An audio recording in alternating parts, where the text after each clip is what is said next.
Okay, Bismillah. We have never had such a number of audiences coming to listen to one speaker at a lecture of the Center of Islamic Studies, really and truly. This is the biggest event for which we have accepted or have given lectures.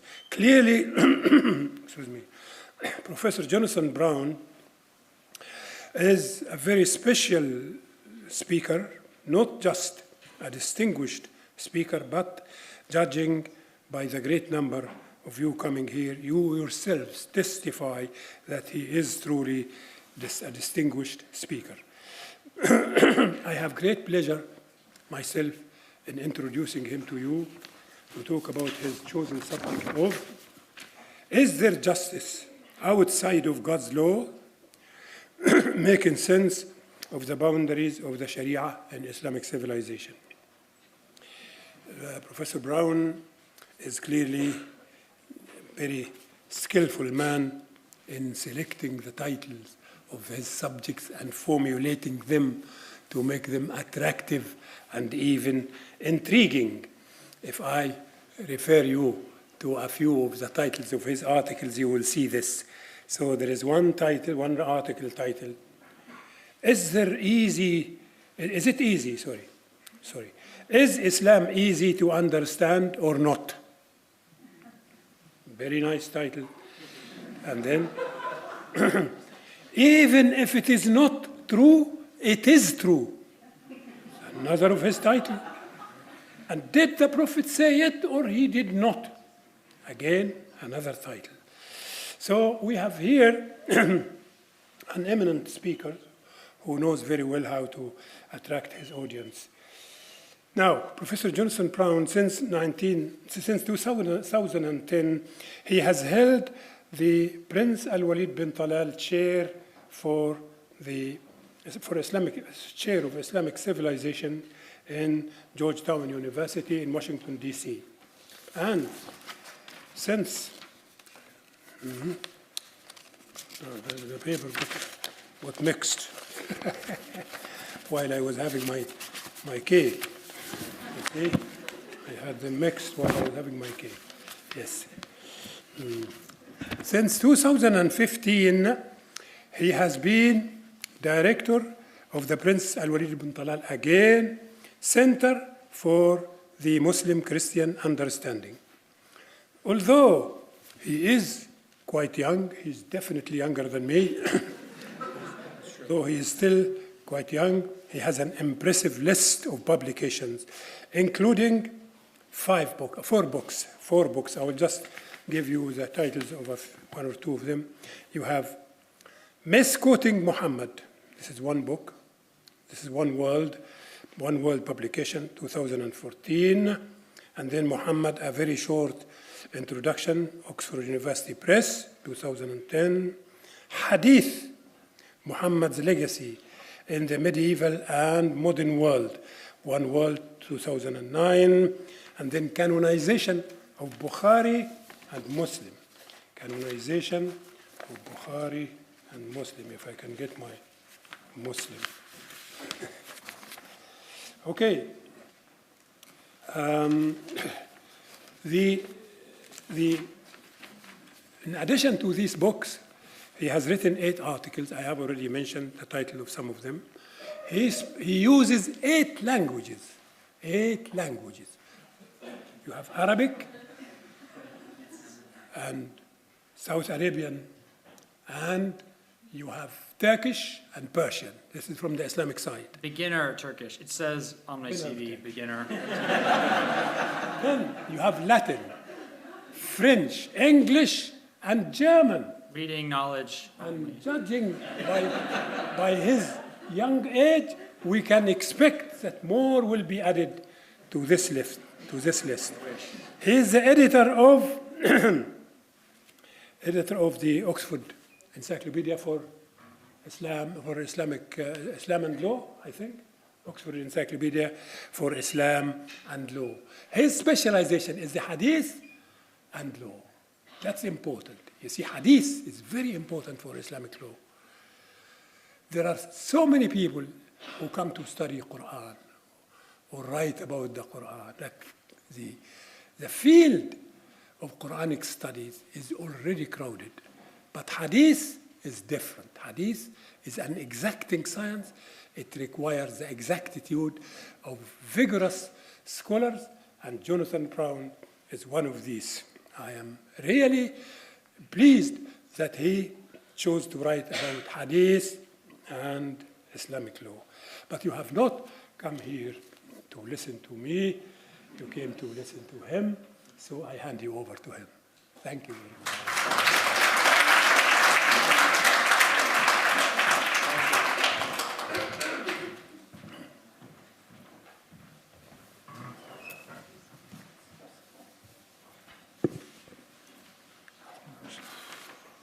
بسم الله الرحمن الرحيم إن الحمد لله وبه نستعين والصلاة والسلام على سيد المرسلين وعلى آله وصحبه أجمعين. Thank you very much for inviting me, Professor Abdul Halim, Professor Mustafa Shah, who helped arrange the trip and invited me, to the whole School of Oriental African Studies for extending the invitation, you for coming, and I want to say that it's really a huge honor to be invited to present in this lecture series. I always assign my students Professor Abdul Halim's translation of the Quran, and so now I'm getting a chance to meet him in person and receive compliments, to which I can only say that I'm, one classical Arabic poet said, we're just worms crawling on the roots of a great tree. That's how I feel. I'm a little worm crawling on the roots of the great scholars who came before me, and I feel like just a little person amongst a great group of scholars who are alive today, and how I ever got any attention is beyond me, but I'll do my best with that attention to be of service to God and to the Muslim community, to the world community as much as I can. This issue that we're talking about is something that is, I think it's on the minds of Muslims very much, and everything I study, oh, by the way, all those articles have subtitles. Yeah, I mean, the first part is weird, but then you have these very clear subtitles. So I just want to specify that. You notice my red, white, and blue tie, because tomorrow I have to go vote in my state primary. All right.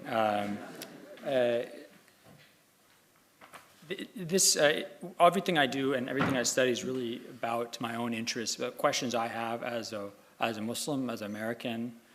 And so I try to answer those questions for myself, and if they are useful to other people, then I hope that my answers help them as well. And I do my best, and I could be wrong, so I'm open to correction. This question is, I'm not going to answer it I will lead to the answer, I think, in my talk, but maybe in the questions I can answer it. I just realized I don't know if I give a clear enough answer. I'll do my best. Okay. I want to start with a story. And it's a story involving the Sultan Nur-ad-Din Zengi, the great founder of the Ayyubid dynasty of Syria and eventually of Egypt. And Nur-ad-Din Zengi, he conquered the city of Mosul. And soon after that, Mosul was afflicted by a serious wave of thefts, crime wave, theft wave. And the ulama, the judges, Muslim judges are also scholars, Muslim scholars, so I'll say ulama judges. The Muslim judges wrote a letter to Nur-ad-Din Zengi saying, please, they said, this problem, يحتاج إلى نوع سياسة, عفوا. This يحتاج إلى نوع سياسة. This requires some type of siyasa. Siyasa meaning, a lot of times it's politics, but actually, especially when Muslim legal scholars talk about it, it means executive authority. It means the executive authority of the ruler, the person who has the muscle. In some ways, you could think of siyasa as, in Latin, imperium, the ability to make commands and demand obedience and punish for disobedience. Muslim judges, they're just judges. They don't have any muscle. They require the help of the state to implement rulers. They said, this requires a type of siyasa. And he wrote back and he said, I will not help you, I'm paraphrasing, I will not help you because if God had wanted in his Sharia, if God had wanted the Sharia, the law of God, if he had wanted this to include a solution to the problem you're facing, he would have put it there. It's not there, therefore I will not intervene. Nur ad-Din was probably in reality very pious, a very pious ruler. And he was, as he understood it, not going to contravene the law of God, which had not provided a solution to the problem that the people of Mosul were facing. So they were left without his aid. Today, this lecture is about anxiety. The anxiety of a tension between the rule of law, especially the rule of law as dictated in Scripture, the Quran and the Sunnah of the Prophet Muhammad, between the rule of law and its scriptural manifestation, its indications in Scripture, a tension between the rule of law on one hand and equity or notions of justice on the other. What do you do when these don't seem to match up? That seemed to be precisely what was happening in Mosul in the mid-1100s. They said, we need siyasa, we need you to solve this problem. He said, this is not part of God's law. And so the injustice you are suffering has no response. That, of course, you can imagine, generated a good amount of anxiety on the part of the people of Mosul. And it generates anxiety, at least it did when I first read this today. In a way, this is a correction, because in my latest book, I actually made a big boo-boo. So until I can get a second edition, I'm going to correct it for you first, which is, I treated this as an accurate understanding. In fact, as you'll see, Nur ad-Din was actually making a big mistake. Nur ad-Din Zengi was grotesquely in the wrong on this point.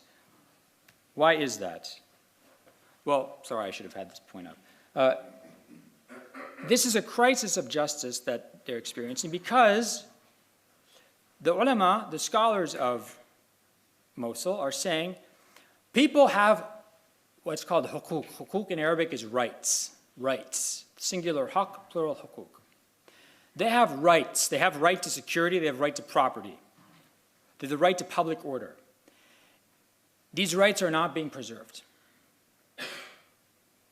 And what Nur ad-Din Zengi said is, that is not part of God's law. He did not provide an answer for this problem, and I won't act. In fact, Nur ad-Din Zengi was completely wrong. Really, totally, I feel bad criticizing the dead, but there's a good lesson that comes from it. He was totally wrong. And God knows how many people had their little sacks of coins or camels or pots of rice stolen because he didn't act. In fact, there is in the writings of Muslim legal scholars, and the earliest I've seen them articulate this is in the 1000s of the Common Era, the writing of Abu al-Hasan al-Mawardi, famous Shafi judge of Baghdad, died 1058 of the Common Era. But there's mentions of it earlier, and it's implicit in many of the hadiths of the Prophet, but not as it only becomes an institution really in the 800s. As far as I know, could be earlier, but as far as I know, it really only becomes an institution in the 800s of the Common Era during the Abbasid Caliphate. Its capital was in Baghdad. What Al-Mawardi and others called wilayat al-jara'im. Jara'im is plural, it means crimes, plural of jarima, crime. This is, we could call it a crimes court. But this isn't a court for any crime. This isn't a court for parking, or as my friend just got hit ISBO, is a violation of public order or something. He has a Ferrari and he was revving it too loud. He got this fine in the mail. That's not the kind of crime you're going to go to the Jara'im court. This is serious crimes. In particular, and this goes back to a Quranic verse, the verse in the Quran, hiraba, which is often translated as banditry, highway robbery, not the kind of thing you experience from, in America, like cable TV companies engage in highway robbery. This is real highway robbery, right? Really, especially in the Maliki school of law, first-degree, premeditated, cold-blooded murder, almost assassination, ghila. These are the type of things that the Jara'im court handles. And the Quran lays the seeds for this. The Quran says, إِنَّمَا جَزَاءُ الَّذِينَ يُحَارِبُونَ اللَّهَ وَرَسُولَهُ وَيَسْعُونَ فِي الْأَرْضِ فَسَادًا أن يقتلوا أو يصلبوا أو تقطعوا أيديهم وأرجلهم من خلاف, if I remember the verse correctly. The punishment of those people who make war, same root as banditry, who make war on God and His Prophet and spread corruption in the land, their reward is not but that they be killed and they be crucified and they have their hands and feet cut off on opposite directions. And this verse is revealed in the context of the life of the Prophet Muhammad, when a group of people come from a tribe called the Urayna tribe, and they're sick. I'm not going to get into this issue because it's going to raise too many questions. It involves camel urine and medicine. I'll just skip over that. They're supposed to go and access these camels. Instead, they kill the shepherds and they steal the camels. So they've committed murder, premeditated murder, and they've stolen goods. They are captured, they're brought to the Prophet, and he has their eyes put out, and they're executed. And there's no evidence, there's not any reliable evidence, even according to classical Muslim scholars, that they had their hands cut off, but they were executed. This becomes the Quranic and prophetic basis for the criminal court, the Walayat al-Jara'im.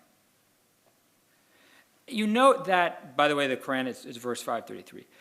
There is no ceiling on the punishment that you can receive, in the sense that you can be executed. As we'll discuss, there is a question of whether or not certain kinds of execution or certain kinds of treatment at the hands of the court can be excessively cruel. And that is one of the areas of tension that exists in this story of anxiety. This was an expression of siyasa on the part of the Prophet. And when later Muslim scholars point to prophetic justification for the criminal crimes court, they point to this incident because it's not seen as something that is within the purview of the qadi, of the judge. Muslim judges in every school of law except the Maliki school of law, and in the schools of law that predominated in Central Middle East, South Asia, Central Asia, the Ottoman Empire, Southeast Asia, it was the ulama and judges said, these crimes are beyond our means, like these crimes were brought to the Prophet and he dealt with them uniquely, with unique punishments. This is the job of the ruler. This falls under the siyasa of the ruler. It is your job to deal with it. So Ibn Taymiyyah, the famous scholar of Damascus, died 1328, talks about this. In his time, he calls it the war court, the military court, but it's the same thing as Jara'im court. He says this is where cases are taken that would normally fall under the qadi's, the judge's subject matter jurisdiction, but if they're so serious that the qadi can't solve it, like the qadi doesn't have the means to go out and stop these people who are engaging in highway robbery in the city. Doesn't have troops, doesn't have police. And also, sometimes if there's not enough evidence, this is something we'll deal with later as well, which is, in order to prove someone's guilty of murder in Islamic law, you need two upstanding male witnesses. You need two upstanding male witnesses. Let's say, what's your name? I know you. Okay. Ikmal. Did I meet you in Malaysia? Oh my gosh, small world. Okay. Let's say he kills somebody, God forbid. Okay. And the only people who see him are a woman and a 15-year-old kid, 14-year-old boy. We do not have enough evidence to prove that he did it.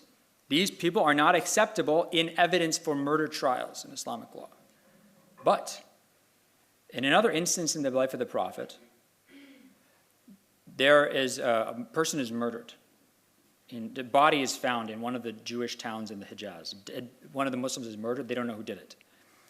There's a procedure that's of oath swearing that I won't get into, but basically if people swear a number of oaths that these people killed, somebody killed these people in this neighborhood, we don't know who, or we don't have enough evidence to prove who it is, but we think we know who it is, the people who are named as responsible parties, they can't be executed, which would be a normal punishment, but they do have to pay the blood money for the person who was killed. So what happens is, if you don't, that is also done under the rubric of siyasa.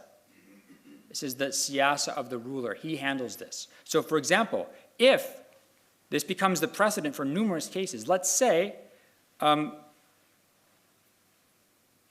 someone is murdered in, what's the biggest mosque in London?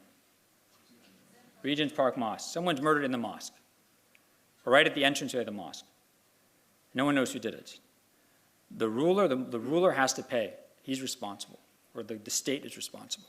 They take on a corporate responsibility. Because what happens in the instance where this man is murdered in Khaybar, or in this Jewish town? The Prophet himself pays the compensation. Because there's not even enough evidence to prove that the people who were accused were guilty. So he himself paid.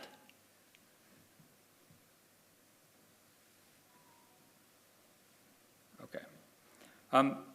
The second thing,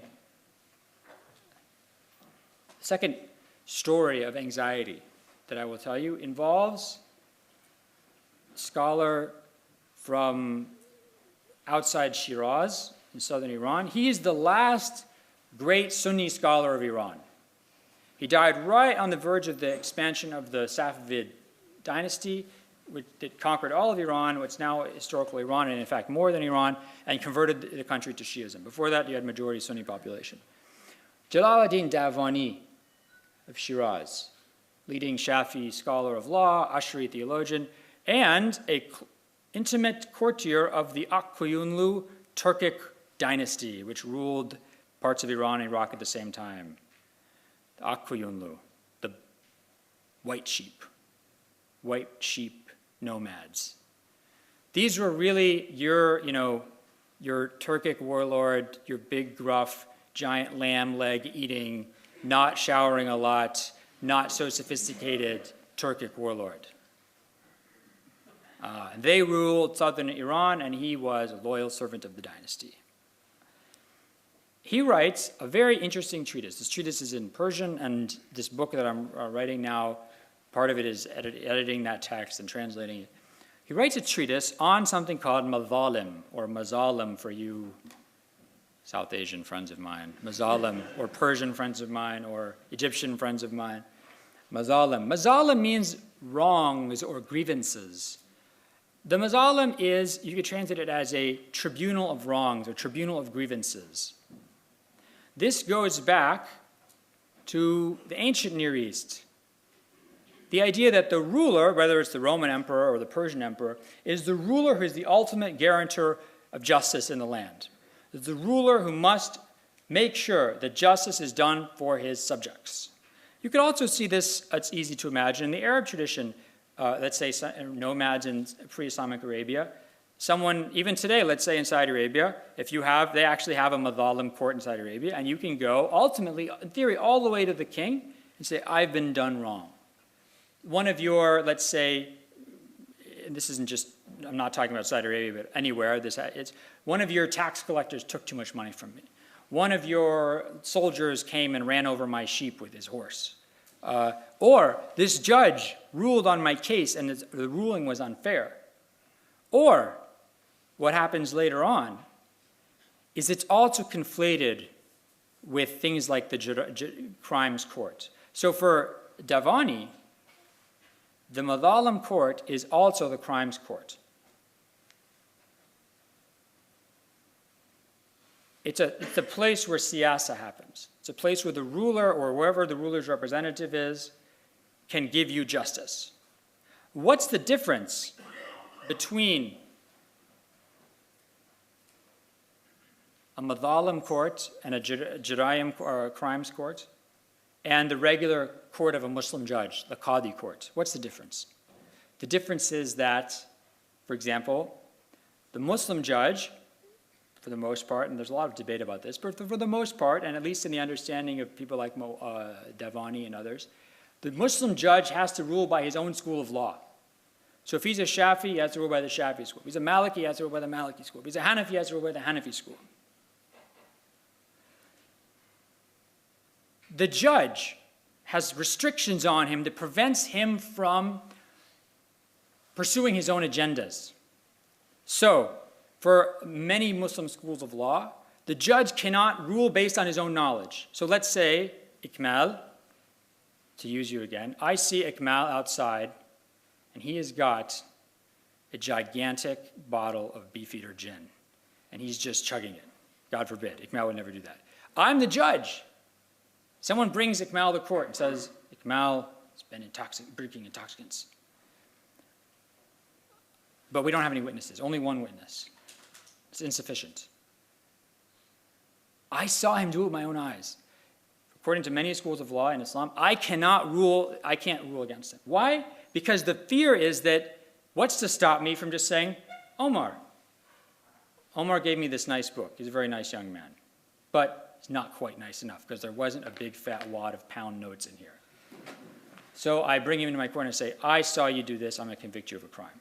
So these restrictions are placed on the judge to prevent him from abusing his power, to protect the rights of the innocent or the wrongly accused. Sometimes that means that people who are accused and in fact are guilty might not be convicted in the Qadi's court because those restrictions prevent the Qadi from ruling for conviction. So for example, the scholar Mawardi I told you about, the 11th century Shafi judge in Baghdad, he had a very strict, it wasn't just his school of law, but he really was very formalistic in his rules of evidence. He really stuck to the formal rules, not the, let's say, spirit of the law. So, if you have two upstanding male witnesses to something, that is evidence.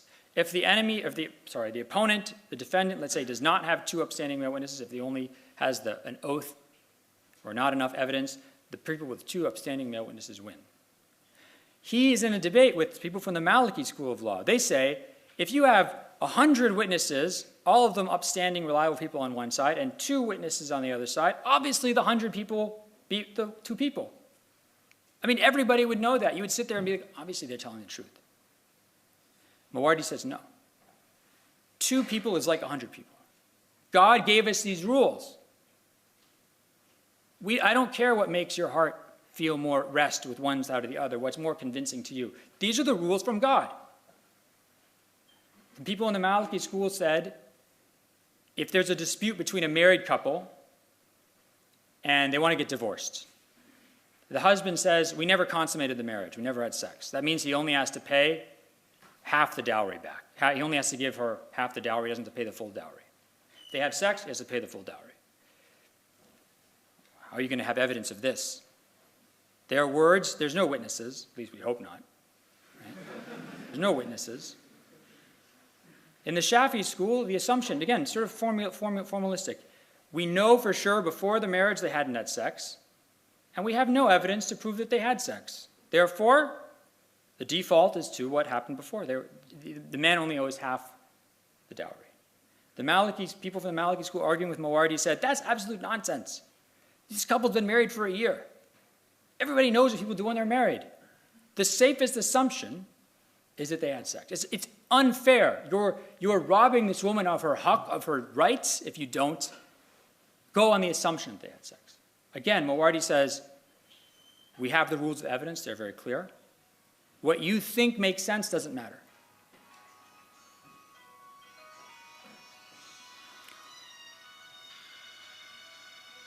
Davani says something very interesting in this treatise, this Persian treatise he writes. His whole treatise is describing this institution of the Mazalim court. And he tells a story, he says is the prophetic example in the life of the prophet, which is the prophet's, a Muslim named Zubair ibn al-Awwam comes to the prophet, and he's having a dispute with a man who owns land right next to him, farmland right next to him. They're disputing about who gets water, sharing the water.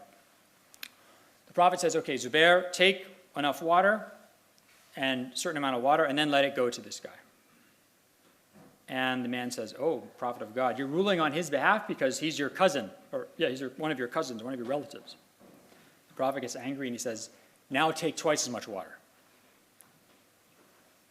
That was executive decision. The man had spoken disrespectfully to the prophet of God, which, by the way, normally would have been, this person would have apostatized. So this is actually an example of the prophet. He doesn't ever punish people around him, even when they do acts that today would be really horrible. I mean, people would be so angry if someone said that today. He just deprived the person of a little bit of water. He acted as sort of like a judge today, giving fines of contempt, or giving a lawyer, a disrespectful lawyer, a disrespectful party in the suit, contempt of court charge. And then he says, anybody who says, Davani says, anybody who says that the Madhalim court is not legitimate, na mashru'a, has said something illegitimate. In fact, what they have said is kufr, is disbelief. They have said something that's like saying God doesn't exist. They have engaged in disbelief by saying this. Because the prophet, he says, the prophet of God himself engaged in this siyasa of hearing wrongs and dealing with people as he did in the case of Zubair and his disputant. What is going on behind this? Why is Davani defending the Madhalim court? And why is he saying that if you say this is illegitimate, you've actually said something that's beyond heresy, it's actually disbelief?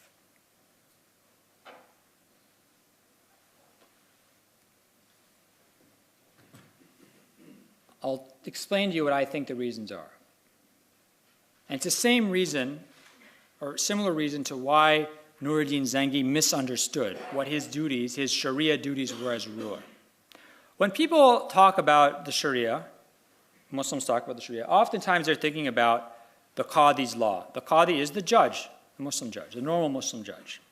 The Qadi's law is elaborated in this giant discourse called fiqh, or Islamic law, the substance of Islamic law, the stuff of Islamic law, all the rules, all the discussions, all the debates, all the schools of law. And this is often what people think of, this is what people think of as Sharia. This is Sharia. If you go to a book of Islamic law, this is what you'll find in the book of Islamic law. You won't find madhalim in the book of Islamic law. A lot of times you won't find jara'im in the book of Islamic law. You'll find the law the Qadi deals with. But that's not the only manifestation of the Sharia. There's all these other areas as well. One of them is called Hizbah. Hizbah is basically public order policing, or public morality policing. It's really especially market policing. A scholar who's appointed to go around and basically make sure everybody's not selling, flour instead of baby formula, not selling, like in Egypt, batteries that last for exactly 10 seconds. It's actually batteries that last for whatever, a week. Sorry, Egyptian people. And Malaysia says, so the market police, making sure everybody's trading fairly. And if someone's got, a really loud oud concert going on in their house or something, or in the shop, he goes and he breaks up the little party. He says this is inappropriate. In theory, if people are selling paintings or statues that they're not allowed to have, Omar, you once told me about that great book, no, I told you about the great book. I get credit here on this issue. Jara'im, we already talked about. Mazalim, we already talked about. Taxes on the army.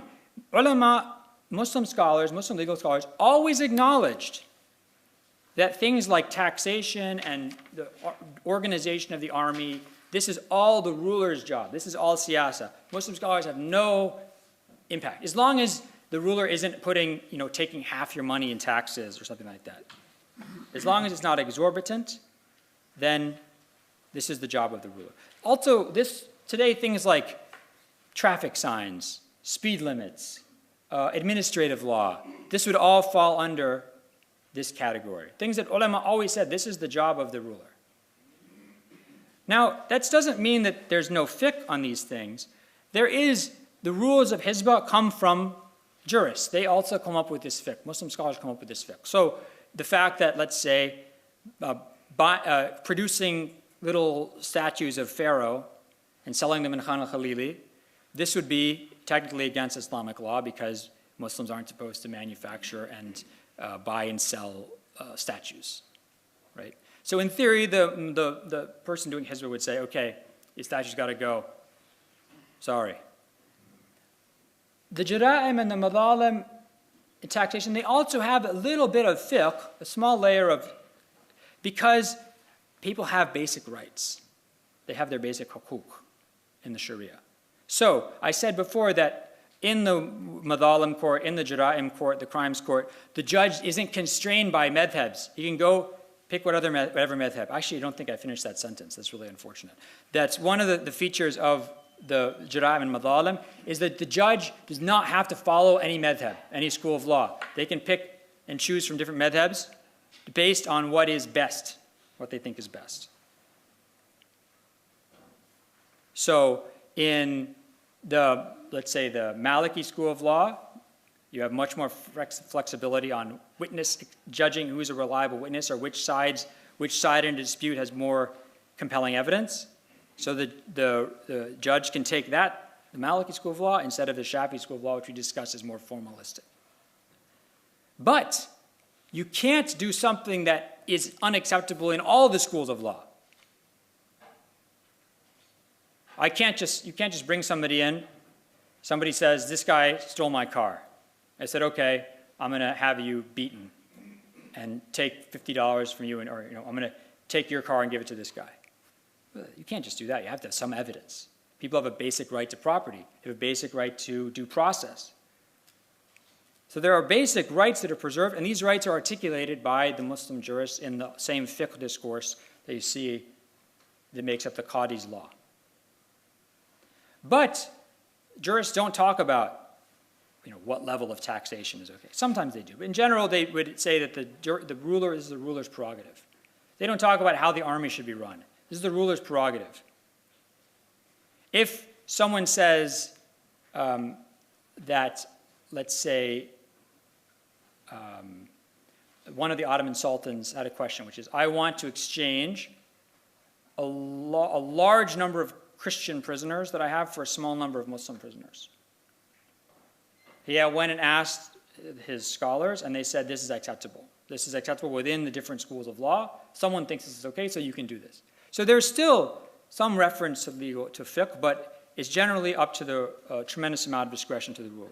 Now, this is all siyasa.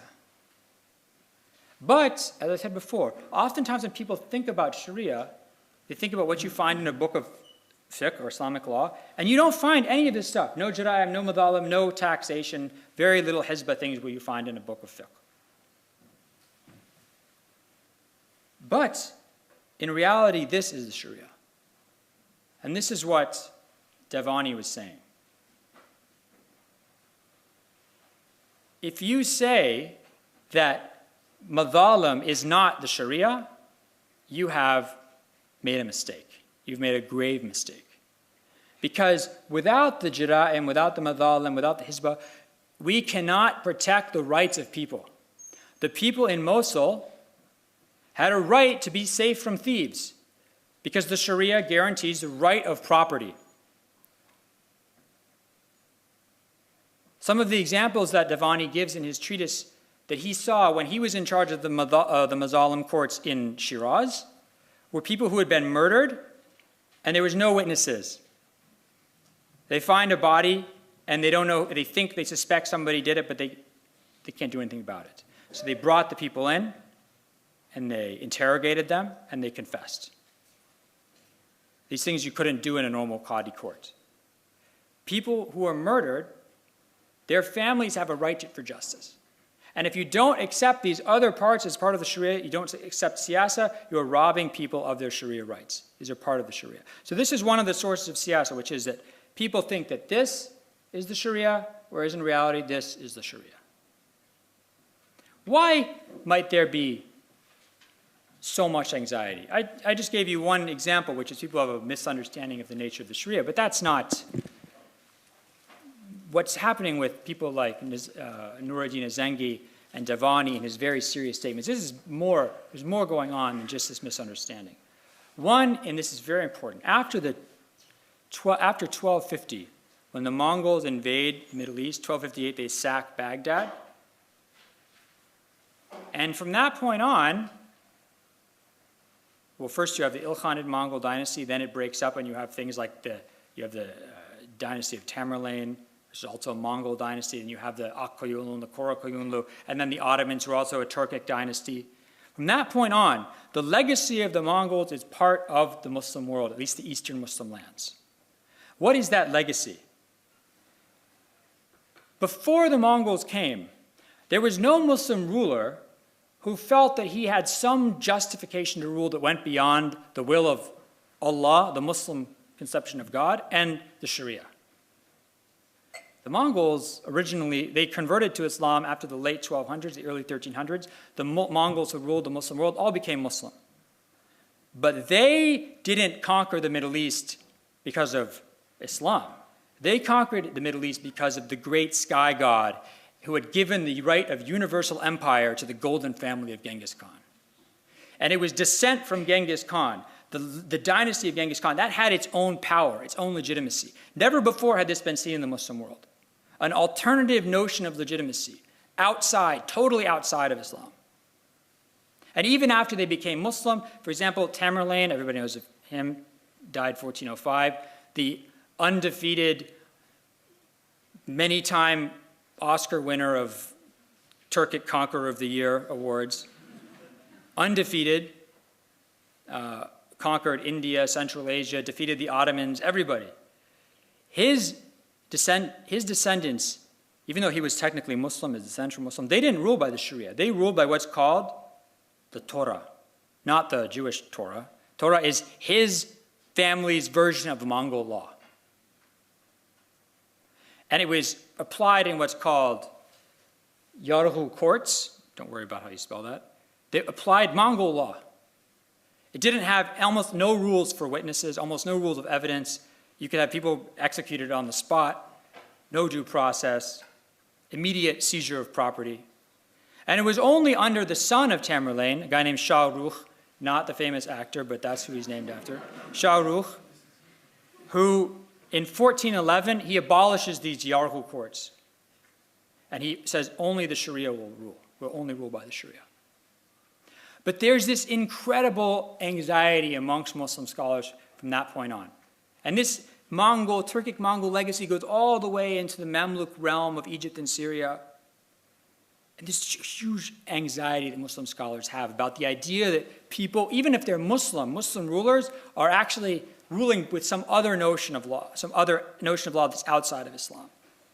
To the extent that they say, one Muslim scholar, al-Maqrizi, in the 1400s says inaccurately that the word siyasa actually comes from the Mongol word yasa, which is the law of Genghis Khan. It's not true. It comes from sa'es yasusu, which is the person who leads the horse, the groom of the horse, to lead somebody. But correct, right? Or not? Okay, hopefully it is. He's not going to embarrass me. But it's not from Yasa. It's not from the Mongol law. But there's this tremendous anxiety that siyasa is really this creeping Mongol law that's coming in. So there's great suspicion of it. So when someone like Davani is saying, if you say siyasa is illegitimate, you've said something terrible, he's responding to all those people, all those Muslim scholars who are suspicious of the ruler using executive authority to resolve situations of injustice. There's also abuse of siyasa. And the Mamluk rulers of Egypt and Syria, the Mamluk dynasty goes from around 1260 to 1517, Egypt and Syria. These people, they were basically, again, Turkish or Circassian Turks taken as young boys, trained as warriors in Cairo, as slaves, and they're freed and they become the bodyguards of the ruler. Eventually they just take over and they become their own self-reproducing dynasty of slave soldier bodyguards. It's like, a bunch of bouncers taking over, kicking out the whatever, Beyonce, saying, you're not here anymore, we're running the show. And they just, same attitude. These people were very violent a lot of the time. Standard punishment, if you really didn't like somebody, cut them in half, stick the top body on a pile of lime, and watch the person scream and yell in agony. This was also something that Muslim scholars were concerned about. They were concerned there might be some abuse of due process. So they will distinguish in the 1300s and 1400s between good siyasa, which they encouraged very politely to the Mamluk rulers, please use good siyasa, and bad siyasa, which is the abuse of executive authority by the ruler. So there's the bad reputation of executive authority is also because some Muslim rulers were abusing it. They were depriving people of their Sharia hukuk. What is also behind all of this is this tension we talked about at the beginning. A tension between the rule of law, the idea that there are a certain judicial system. And in this case, it's a judicial system that has been defined by the Quran, the precedent of the Prophet Muhammad, the scholarship of Muslim judges and Muslim jurists. So Muslims are tremendously invested in this rule of law. They believe it originates with God. Certainly it's shaped by human minds in its details, but it originates with God. As Nuruddin Zengi said, if God had wanted there to be a legal solution to this in the Sharia, he would have given us one. Of course, he was wrong. There was one. He just didn't think about it. But think about the example of Mawardi. When Mawardi says, it doesn't matter, 1,000 witnesses are the same as 2. It doesn't matter if you think that's unjust. These are the rules God's given us. There is a tension between the rule of law and notions of equity or justice that are outside, maybe deep down. Something seems wrong to you. Those Maliki scholars, they knew it seemed totally unacceptable that 1,000 people are equal to 2 people.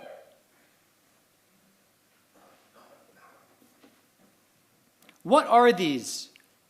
What is this thing that forms a lump in your throat or something? What is this notion of justice that you feel uneasy with the rule of law as defined in the scriptures of Islam?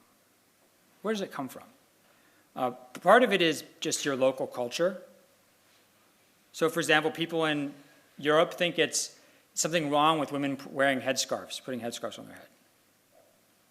Why? It's just a piece of cloth. Other parts of the world, people think it's weird not to have a headscarf on your head. Americans think it's weird if you go to the beach, if women go to the beach and take their tops off. American teenage boys like it, but Americans think it's weird. French people go to the beach and take their tops off. Americans think it's insane to eat dog meat. People in China don't think there's a problem eating dog meat. There's some notions of justice that are just differences in culture. Let's not talk about that.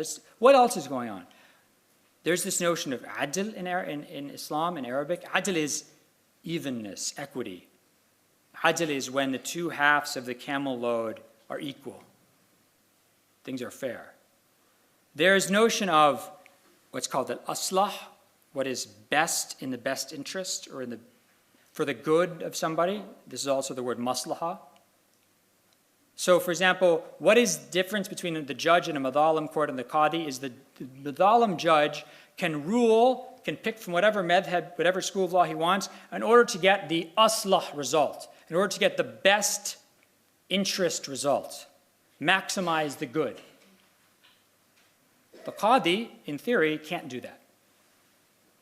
Just like, now in America we have this great TV show on the O.J. Simpson trial. You guys know about O.J. Simpson, right? Okay, The Juice. Anyway, recreating it. I was in boarding school without a TV at the time, so I missed it all. And what's what's behind the O.J. case?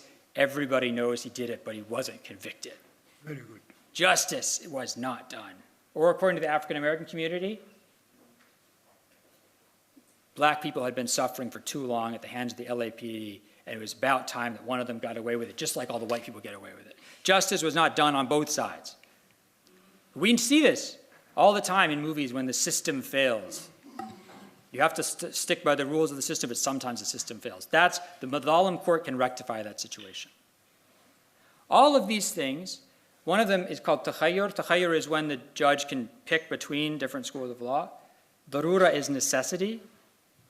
If you have takhayyur, the ability to pick between schools of law, and necessity in Islamic law allows you to do things that are otherwise prohibited. If you take these two licenses, what the Madhalam judge can do, you can achieve a level of flexibility that allows you to supersede the normal restraints on the judge and achieve justice as a result. That's the function of the Madhalam court and the Jara'im court.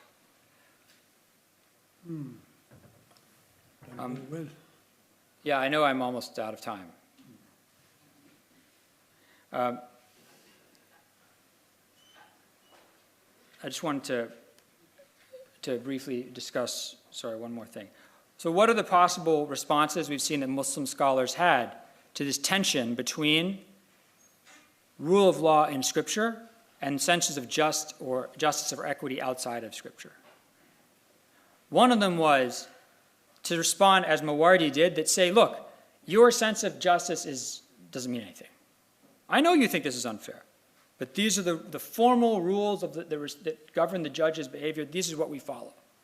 Formalism must, if God had wanted us to have different rules of evidence, he would have given us different rules of evidence. So that's one response. That's a very small minority response. Another response is it's the spirit of the law, not the letter of the law that matters. It's function, not form, that must be supreme. So a great scholar in the mid-1300s named Ibn Qayyim al-Jawziyah died 1351, Common Era. He wrote an entire big fat book. One purpose is to say that wherever there is justice, there is the Sharia, there is God's law. And if you are not giving justice, you are failing in your Sharia duty. If you have some violent criminal brought in and there's not enough evidence to convict him and you let him go and he goes and commits more crimes, you have not done God's will. So remember I said that if I don't know, I can't rule by my knowledge, even if I see Ikmal committing a crime, God forbid? Ibn Qayyim al-Jawziyah says that's nonsense. The judge can rule by his knowledge. If he knows something is true, he can immediately rule. Finally, and this is the option that was most often taken in Islamic civilization, a negotiated compromise.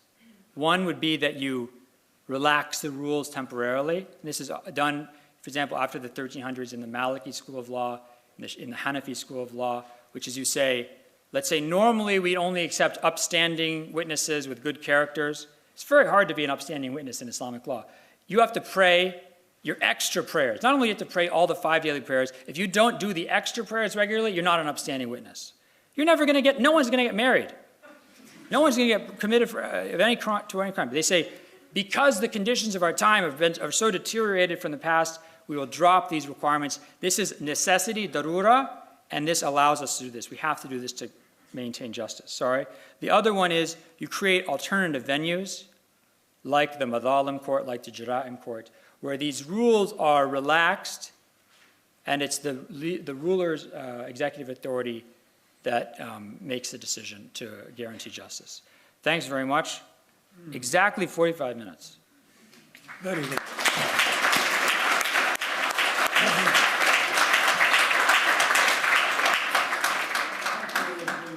Thank you, excellent speaker. This young, eloquent American speaker brought you all here at this end of the day hour and kept you captivated for nearly a full hour. Was it an hour? Yes, it was. Man, Nearly an hour. Really? And he even made you laugh. Maybe my watch was slow or something. He made you laugh a number of times. This is the best a speaker can do. I also do weddings and bar mitzvahs. So. Thank you very much for this. He has kindly agreed to answer some questions. We cannot have 320 questions this evening. we'll only have a few, and I invite question. This guy had his hand up. Please be brief and to the point. Okay. It's like mixture of a personal and other question. One, just as we started, I read on Wikipedia converted to Islam in 1997. Hmm? So born, Wait, why is this about my personal life? No. I mean, just, it's not just because interesting the to anybody. name, because there's this very famous Indian composer, Allah Rakha Rahman, A.R. Rahman. He was born and then he converted to Islam and then he adopted Sufism. And his songs, like all over the world, he went and he won, of course, Grammy and Oscar. They bring the kind of this equity and peace to the mind which you're talking about within the whole of Islam, which he actually advocates. That's one point which I was coming down to.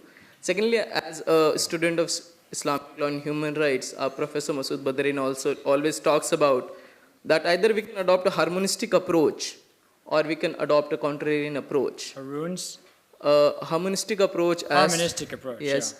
that everything you see in a perspective and it falls like something which you have done throughout. Like this was one of the best, I would say, class of understanding all throughout, like 6 months made sense right now. So Where's thank the you so question much. there?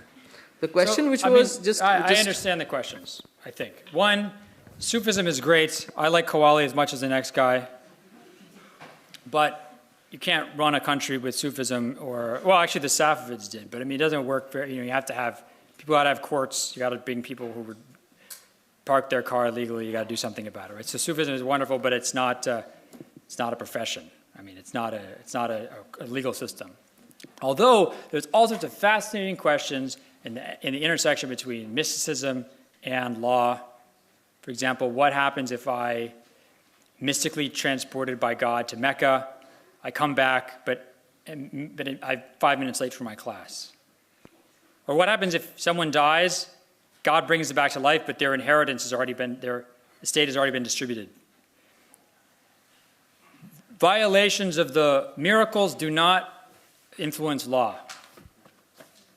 Miracles can happen according to Muslims, but they have no legal weight. Sorry, you were miraculously transported to Mecca, but you were 5 minutes late to class, so you get penalized. Your estate is, you died legally, your estate got distributed, sorry.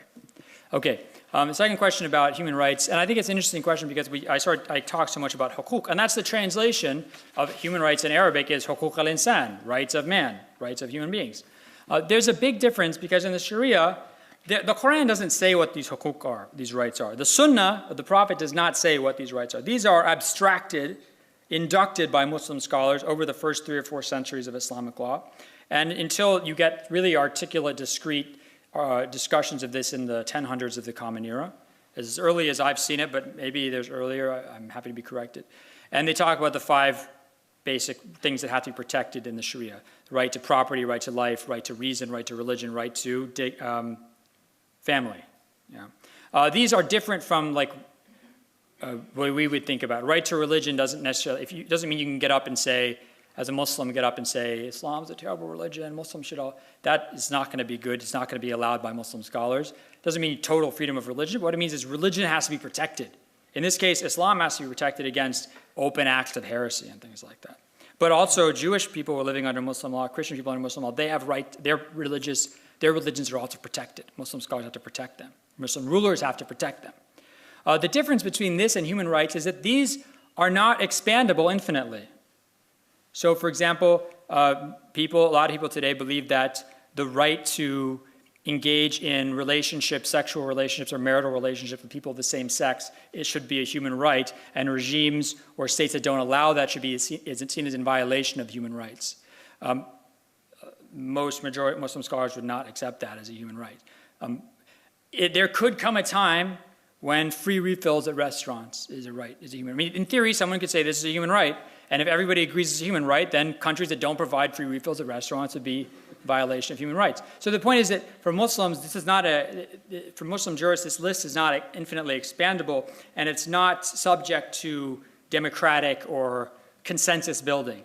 There's a set number of rights that come from the revelations, and those are the rights that Muslim scholars are. Now, I'm sure they could shoehorn some rights under some of these rights, creatively. Some more question. Yes, go ahead. Brief. Oh, my answer was too long. I'm going to be shorter. Professor Brown, when I was listening to your lecture, I was thinking about the history of English law. And in English law, common law, using the word common law in its strict sense, when it was found that you couldn't get justice for certain purposes, we developed the concept of equity. But what then happened was that the rules of equity themselves were developed in enormous detail by English judges. Yeah. In the Muslim majority world, the development of equitable principles outside what I would call Qadi fiqh doesn't seem to have gone the same way in terms of developing details, procedures, rules, formalism. Can you think of a reason why that might be? This is a very good question. It warms my heart because it's what I've been thinking about a lot. So, I mean, first of all, there's a debate, I think, amongst common law jurists about do the maxims of equity originate in common law? Are they taken from ecclesiastic law? Are they taken from Roman law? So if they come from common law and are simply rephrasings or something like that, or different applications, that's different from, let's say, totally separate development of law, body of law. In the Islamic tradition, you're totally right. There is no madhalim law. What there is flexibility within the existing pluralism of legal schools of law, right? So you have this sort of giant grab bag of law, and instead of being restricted to one category, one school of law, you can take from any school of law. So in effect, you don't need to develop a new body of law because you have this massive legal heritage out there. Not just common law. It's not like just the law of the people of England. You have this massive body of law. Expand, from Malaysia to North Africa, conceivably that you could draw from. And so that's why I think it's more that you just have these principles of, best interests, pursuing the good, protecting rights, looking at necessity. These will just guide you in the choices from this huge legacy. That's a very good question. Thank you. This young lady, is that, or someone, or are you, oh, she's maybe has the microphone. Okay, I see.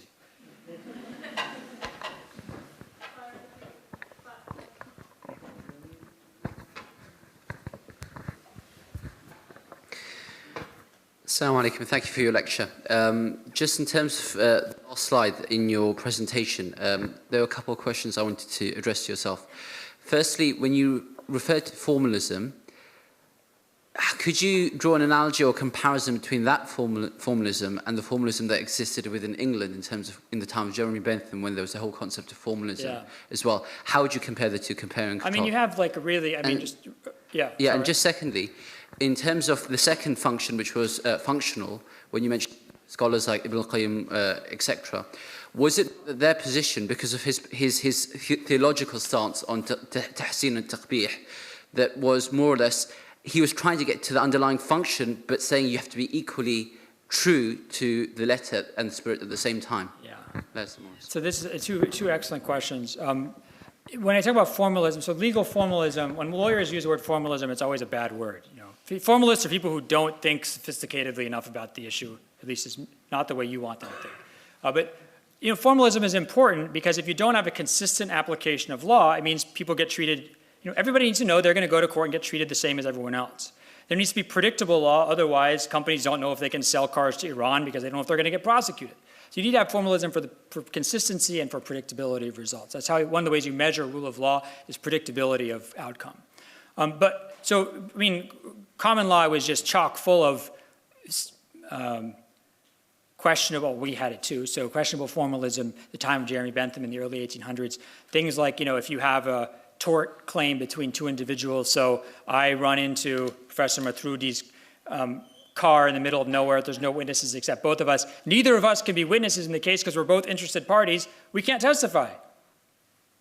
You can't have written evidence. Actually it's interesting, kind of like, Islamic law was actually not that. They did plenty of written evidence in Islamic law. But you can't have written evidence. In equity, you had written evidence. In equity, people could be witnesses. And so what happens in both the UK and the US, as you know, is that these two things get merged late 1800s, early 1900s. And so now you have equity and law together. The second question about Ibn Qayyim al-Jawziyya, which is a really good point. So he says in his book, he says, he objects to formalism. He objects to people who are not going to convict the violent criminal because they don't have enough evidence, right? He says, wherever there is adl, wherever there is justice, فَثَمَّ sharia Allah. There is the sharia of God. Now, okay, I could say that today we know it's unfair. It is unjust for a daughter to receive half the share of a son as inheritance. It is unjust for a gay couple not to have exactly the same rights as a straight couple. I bet you $10, if Ibn Qayyim al-Jawziyya heard you say that, he would say, whoa, no. I don't mean that.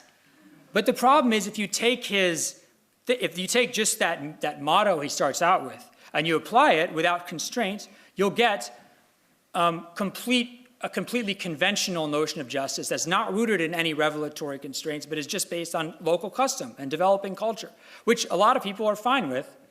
But I think the vast majority of Muslim scholars would say, no, there's certain basic restrictions that you have to follow. But then you would ask Ibn al-Qayyim, what happens if those basic restrictions, the rules of evidence are not something that stupid Muslim scholars just come up with because they feel like having a busy day of writing. These are in the Quran and the Sunnah of the Prophet.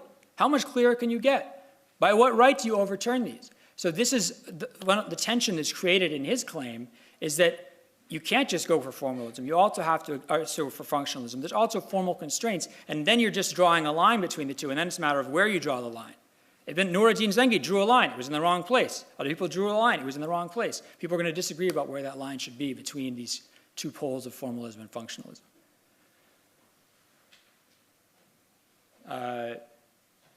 His hand I saw before, sorry. I didn't mean to. I know you have a question, but I saw his last time.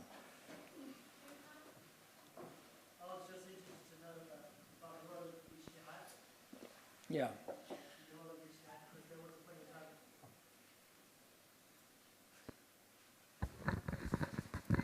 I was quite interested to know about the role of ijtihad, because during the Islamic history there was a point in time where ijtihad was suspended.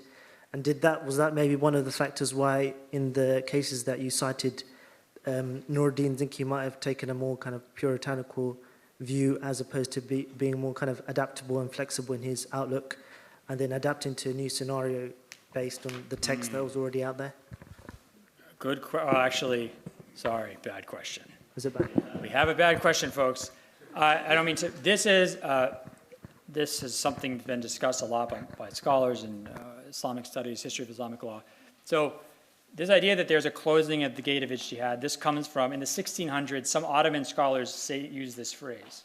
And then it gets picked up later by Western scholars, and they assume that at a certain point, Muslims it's like they turn their brain off. Okay, no more.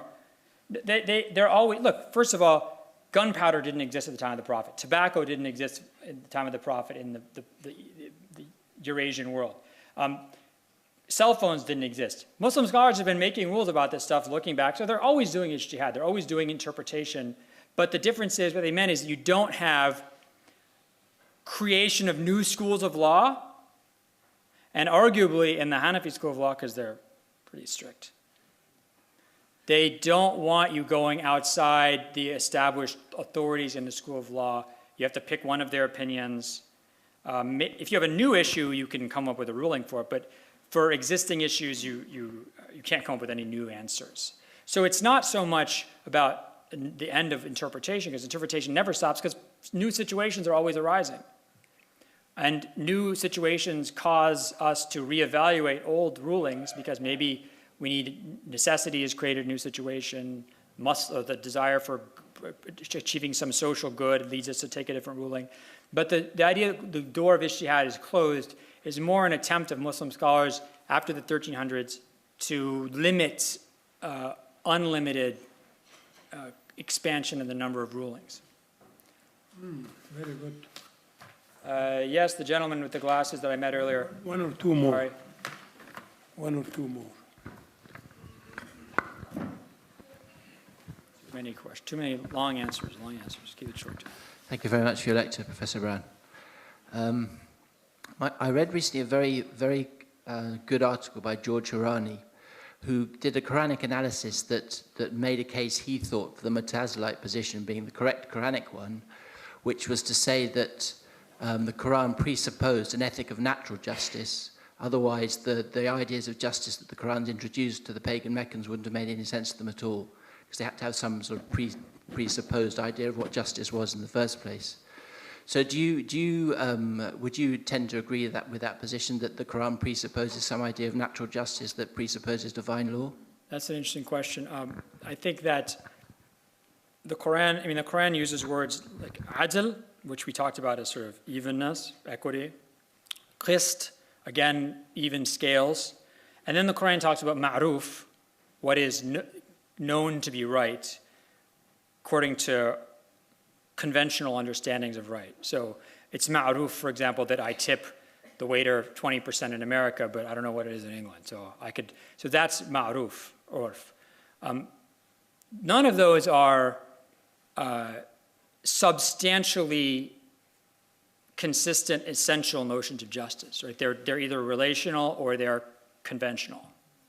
When you talk about natural, I think the reason that the majority of, at least certainly Sunni scholars, the majority of Sunni scholars rejected a natural law approach to justice is because it doesn't explain the diversity of human experience.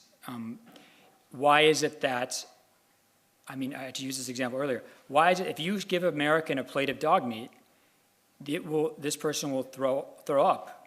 It will be like the most unnatural thing you can offer them. If you tell somebody that a 53-year-old man married a 9-year-old girl, in America, people will think this is they will be physically revolted. There's other places in the world people eat dog meat. There's other places in the world where you have marriage between very young women and very old men, and this has been going on for many thousands of years and continues until today in many parts of the world. Human beings who are just as smart as you and me, just as human as you and me, have completely divergent ideas of what is just or right in different situations. So Muslim scholars, I think one of the reasons that they didn't stick to a natural law conception is that there is nothing for them consistent in human nature that gives you a consistent idea of what's right across cultures. If, let's say, human beings all love their parents, like human beings are born, they want to be around their parents. Parents love their children. That's a species feature of the human race, so it is natural law in that sense, but that's just like human beings have 2 arms and 2 legs. It doesn't give you a normative, it doesn't give you a moral position. It just says that human beings have this tendency. So I think they didn't see anything, not like the Romans who said there's jus gentium, everybody must think that this is the right way. Muslim scholars lived in too vast an empire. They saw people with totally different customs. And like Al-Ghazali says in his Ma'yar al-Ilm, he says, if a creature came from another world to this world, there's nothing that creature would, there's no reason, there's no external moral reality that makes this creature know that killing a human being is wrong. He just kill a human being, then he doesn't know that it's wrong. If it's natural law, if there's something, or if there's a law that exists outside of human beings, a moral reality, then this alien would know that. So they were very skeptical of the sort of natural law argument. Good, one more, if there is. Okay, this young lady up there. Mm-hmm.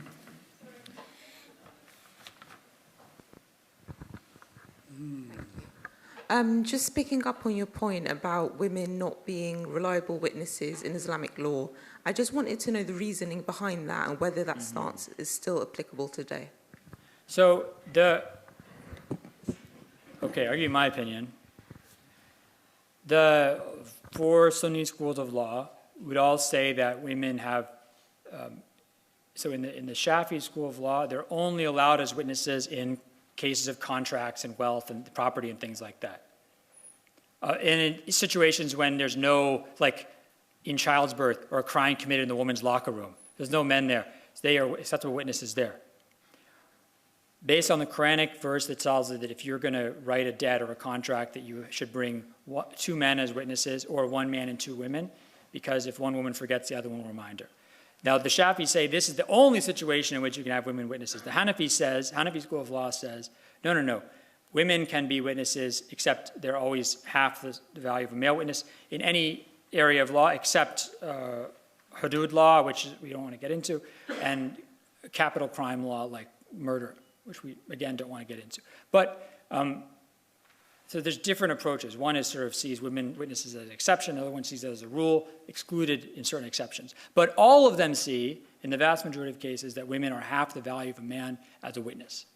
Now, then what happens is, Ibn Taymiyyah, the scholar that everyone likes to hate, died 1328, or his student Ibn Qayyim al-Jawziyah, everybody likes to hate, okay?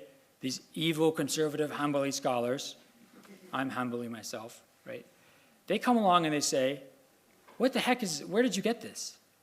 The Quran isn't talking about if you're in a courtroom and you have a dispute before a judge, women are only half the witness of a man. It's talking about what's called tahammul shahada, or basically notarization, witnessing a contract.